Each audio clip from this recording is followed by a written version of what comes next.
Hello everyone, welcome back to the session of English. In this session, we are going to continue with our chapter Comprehension Ability. Now, this is part number 38. So, let's begin this session.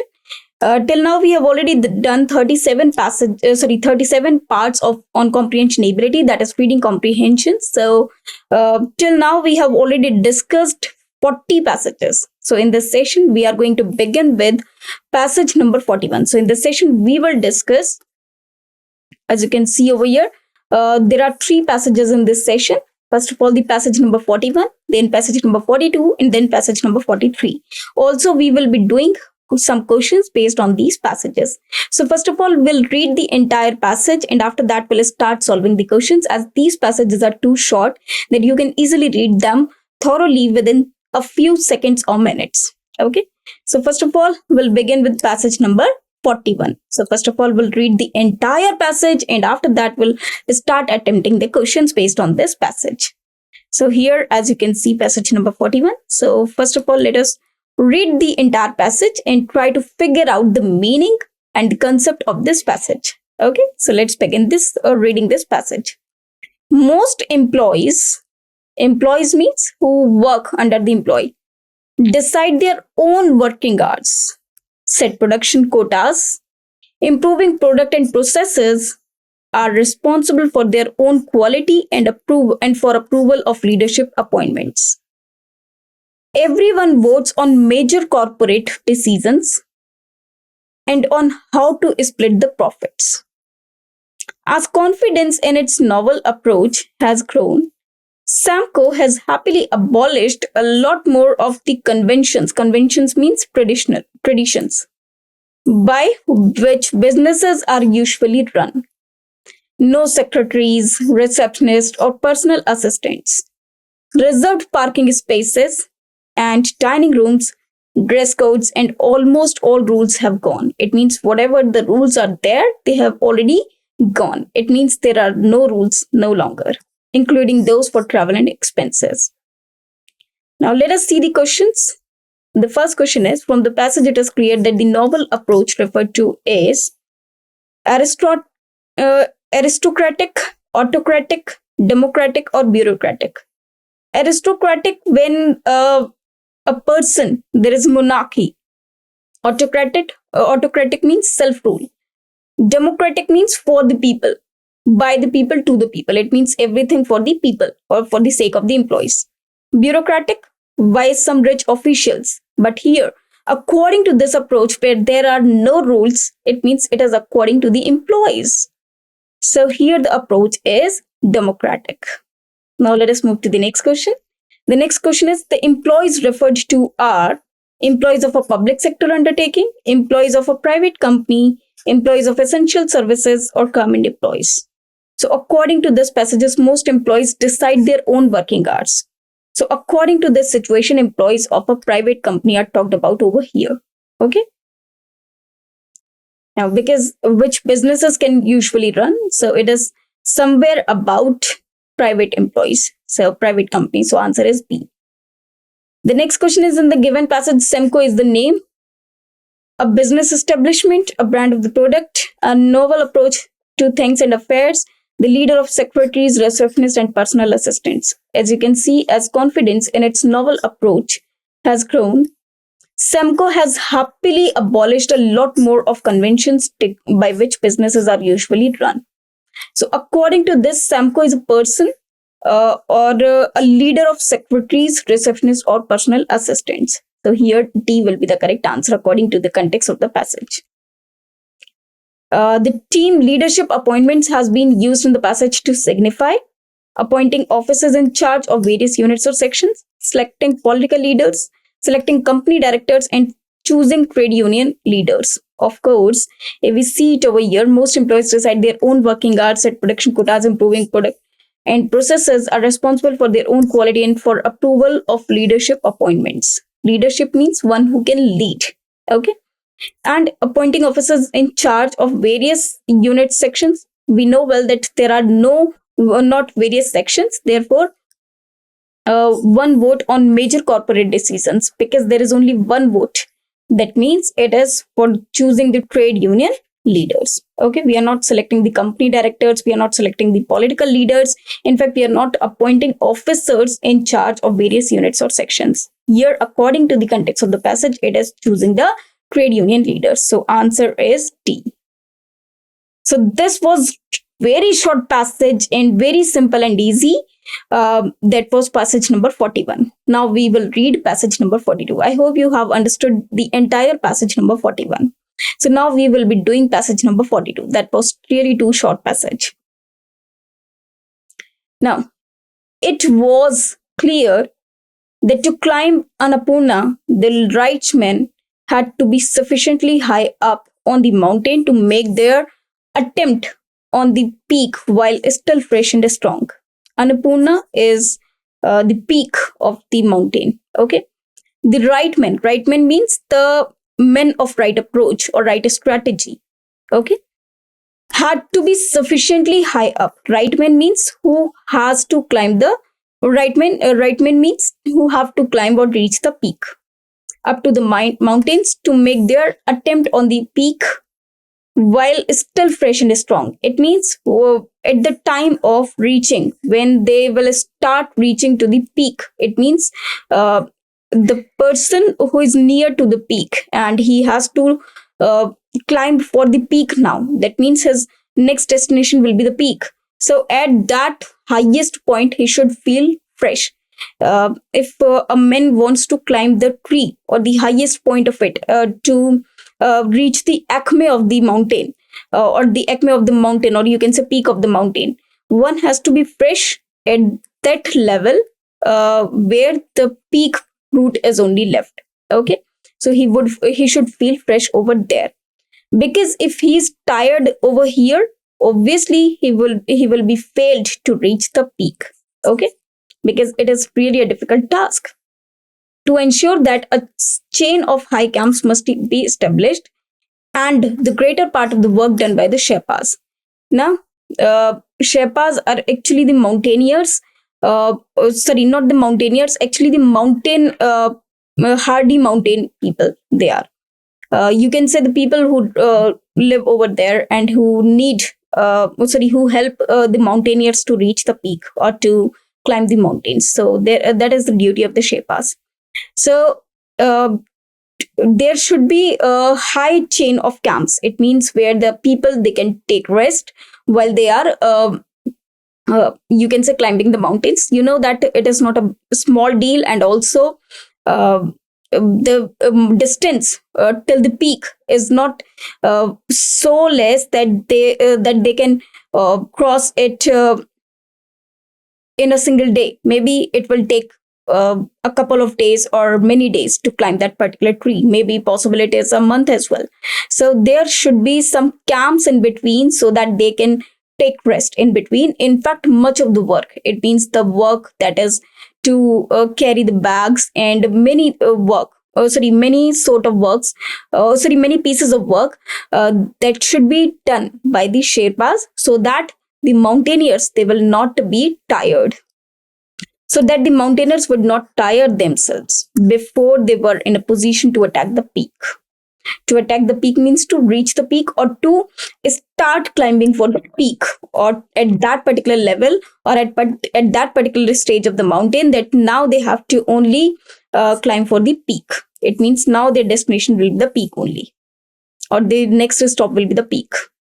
Like all other expeditions to the Himalayas, it means what to all the expeditions to reach the peak of the Himalayas that have already happened in past time, the Frenchmen were to realize the value of the hardy mountain people. Value means the value of hardy mountain people means the Sherpas, without whom they would soon find themselves to be helpless or to achieve their goal.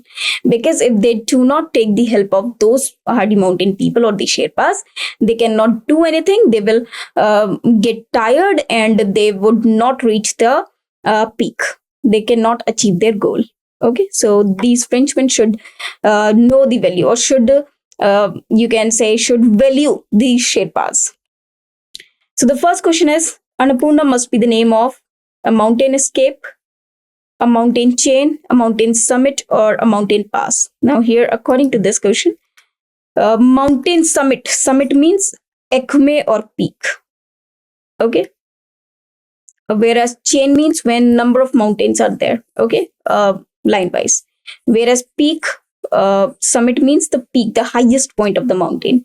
So Annapurna must be the name of the mountain summit because they are trying to reach that particular peak. So here answer is. The next question is, to make the final attempt to climb Annapurna, the work that was to be done first was to have a station built on a high position of the mountain, to have the greater part of the work done by the Sherpas, uh, to realize the nature of the hardy mountain people, to remain fresh and strong. So here, according to the question, it is written, to make the final attempt to climb Annapurna, the great work to be done first was. So the first work, it was clear that to climb Annapurna, the right men had to be sufficiently high up on the mountain to make their attempt on the peak while still fresh and strong. So according to this line, it is the first thing that should be kept in mind, that the man who want to reach the right men who want to reach the summit or the peak of the mountain Annapurna, he should remain fresh and strong at that particular time, at the highest position where they are, at that high position from where they have to reach the summit only. So here D will be the correct answer. Now let us move to the next question. The work of establishing a chain of high campus had to be mainly done by the Sherpas because the Sherpas were particularly skilled, the Sherpas were particularly hardy, the mountaineers had to preserve their energy, the mountaineers had to maintain this superior status. Obviously, it is written so that the mountaineers would not tire themselves. It means they have to preserve the energy. So the correct answer will be C. In the given context, the expression to attack the peak means to begin to climb the peak desperately, to begin the final phase of climbing the peak with all vigors, to rush upon the peak, or to use all force to climb the peak. Obviously, it is to begin the final phase of climbing the peak with all vigors. So here answer is B. So here, according to this, B will be the correct answer. Now let us move to the next one. The author is of the opinion that the French expedition would fail if the mountaineers did not establish a chain of high camps, if the mountaineers failed to realize the nature of the Sherpas, if the mountaineers did not remain fresh and strong, if the mountaineers were deserted by the Sherpas. Now here you can see, like all the other expeditions to the Himalayas, the Frenchmen were to realize the value of the hardy mountain people, without whom they would soon find themselves to be helpless in achieving the goal. Okay, so obviously here the correct answer will be B, that is, if the mountaineers fail to realize the nature of the Sherpas, it means the value of the Sherpas, they will be failed. So B will be the correct answer. Now here passage number 42 ends and here begins the passage number 43. So here we'll begin the passage number 43. The passage is a little long as compared to those two that we have already read. Those passages were very simple and small. Now let us read this passage number 43 and we'll do the questions based on this passage then. The goals of our present system of primary and secondary schooling is to prepare students for the examination system, which will take them to the best technical institutions in the country. While the teaching of science and mathematics has over the years been upgraded, the teaching of humanities and social sciences continues to be straitjacketed.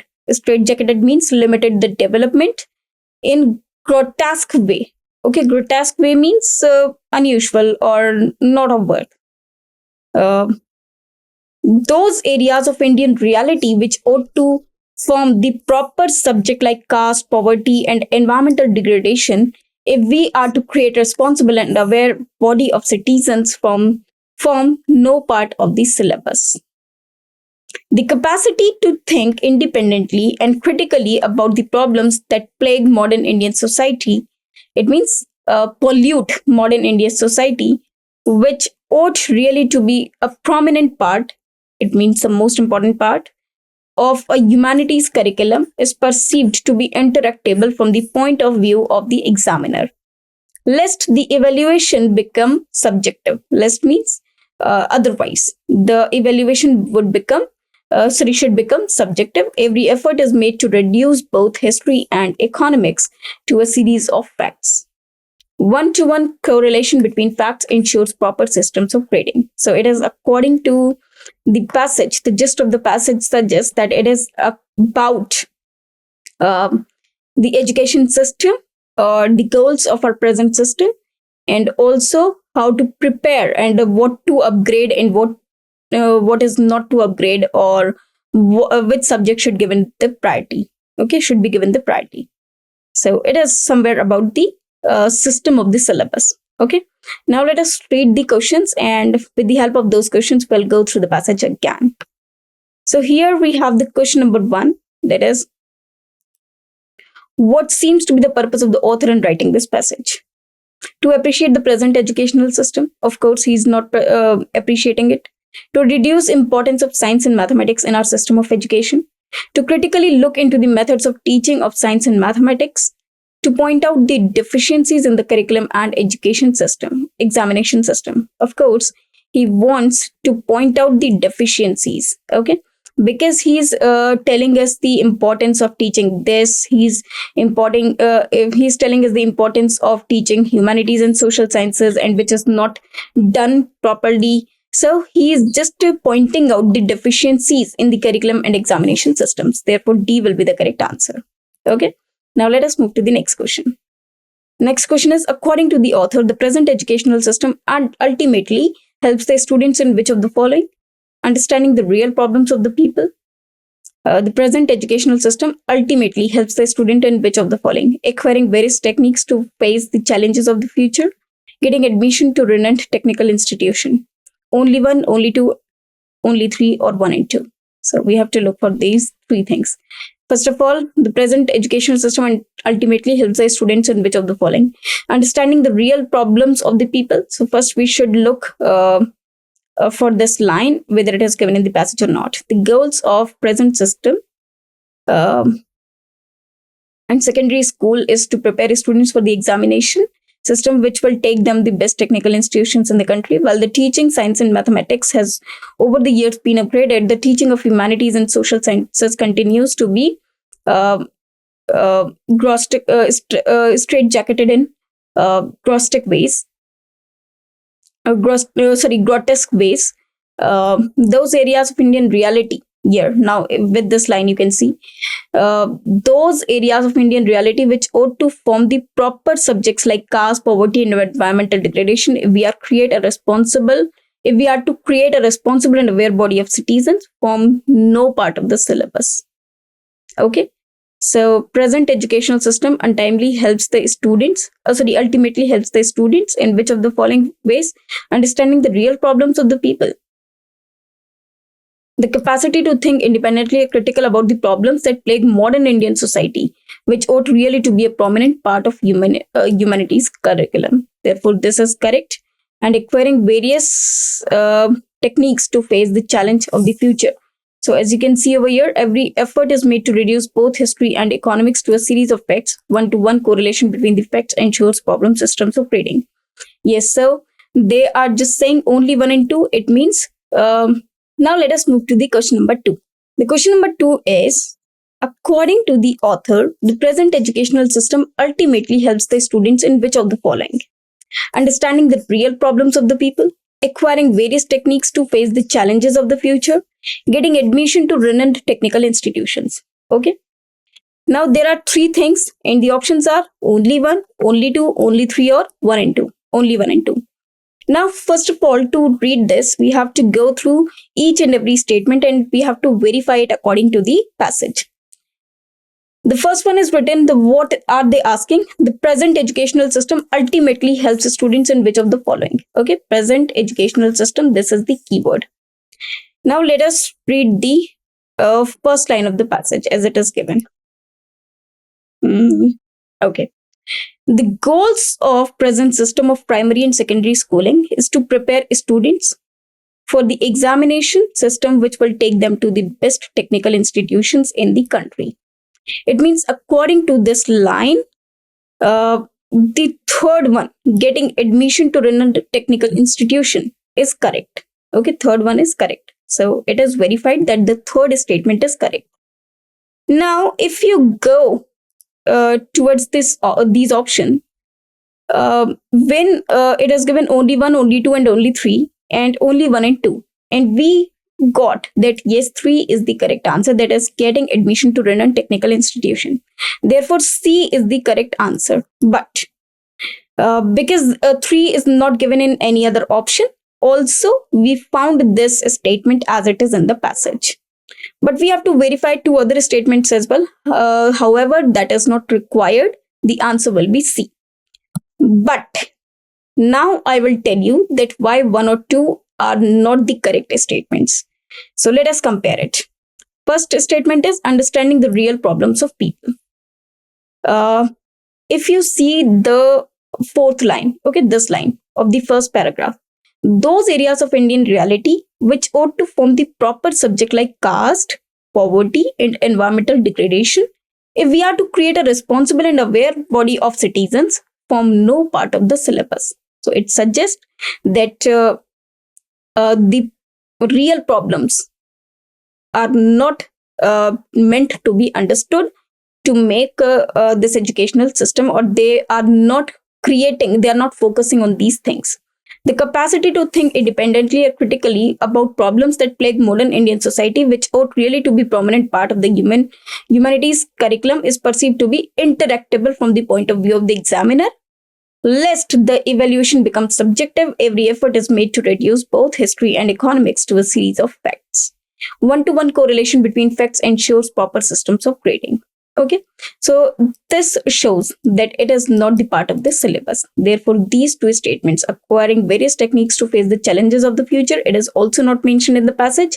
So here, according to this, only 3 will be the correct answer, that is C. Now let us move to the next question. The next question is, according to the author, which of the following is the main reason leading to upgradation of technical teaching science and mathematics? The options are: it inculcates proper values for becoming an ideal citizen. The syllabus of science and mathematics have been modified from time to time. Science and mathematics can solve our problems. The evaluation of these subjects is objective and critical. Now, if we look at this line, that while the teaching of science and mathematics has over the years been upgraded, whereas the teaching of humanities and social sciences continues to be straitjacketed and grotesque ways. The capacity to think independently or critically about the problems that plague modern Indian society, which ought really to be prominent part of the humanities curriculum, is perceived to be intractable from the point of view of the examiner. So according to this, the correct answer will be D, that is, evaluation of these subjects is objective and critical. Okay, that is why they have been upgraded. Now, lest the evaluation becomes subjective, every effort is made to reduce both history and economic series of facts, whereas these subjects, these are objectives. That means they have been upgraded. Okay, so according to this, the correct answer will be D. Now let us move to the next question. And the next question is, according to the author, the teaching of science and mathematics develop capacity of students in which of the following? Considering pros and cons of each decision, examining the problem minutely with proper analysis. Only 1, only 2, both 1 and 2. Now, as you can see over here, teaching science and mathematics develop capacity of students in which of the following? The author, the teaching of science and mathematics develop capacity to think, the capacity to think independently and critically about problems that plague. But here, we have not talked about the, you can say, teaching of science and mathematics develop capacity of the students. It has not been given in the passage. Therefore, the correct answer will be D, that is not mentioned in the passage. Now, the next question is, the author seems to believe in which of the following? Proper education can help a person to become a responsible and responsive citizen. Objective evolution is necessary for social sciences. The capacity to think in the curriculum of humanities and social sciences. Now, here you can see the capacity to think independently and critically about the problems that plague prominent part of the human curriculum. Okay, so according to that, 3 is correct. And if 3 is correct, it can be either 1 or 3 or only 3. So we have to look for the first now. Proper education can help a person to become a responsible and responsive citizen. So the capacity to think is correct, okay, from the point of view of examiner. And proper education can help person to become a responsible and responsive citizens. So if they are there in the about the problems that plague modern Indian society, which ought really to be prominent part of human curriculum, is perceived to be from the point of view of the examiner. So this shows that first and third are the correct statements. So D will be the correct answer. Now let us move to the next question. What problems does the author see in improvement of teaching humanities and social sciences? The present system of evaluation, the present syllabus of this subject, the difficulties of the examiners. So it should be only one, only two, or only three. They are actually, according to the last paragraph, lest the evaluation becomes subjective. Every effort is made to reduce both history and economics in a series of facts. One-to-one correlation between facts ensures proper system of grading, or all the things. So it is T, that is 1, 2, and 3. All the three lines are correct. So these were three passages that we have discussed in this session. I hope you understood each and every passage. The passages were very short and simple. I hope you got all the three passages. Thanks to you.